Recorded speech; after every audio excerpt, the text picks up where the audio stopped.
यहाँ दर्द आता है, हाँ ये वाला दर्द आता है, यहाँ पूरा दर्द आता है, यहाँ पे, और अधिकतर ये वाला, अधिकतर यहाँ जॉइंट है ना ये वाला, हाँ ये वाला शोल्डर पेन है। शोल्डर ये हाथ ऊपर करते हैं इसको तब यहाँ दर्द आता है, यहाँ पे भी दर्द आता है।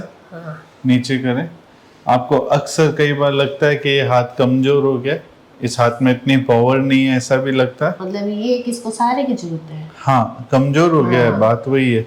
और अक्सर ओवरहेड एक्टिविटी करते हुए बहुत दिक्कत आती है, यानी नीचे का तो कुछ भी करवा लो, ऊपर अगर दराज से कुछ उतारना है तो दिक्कत आती है।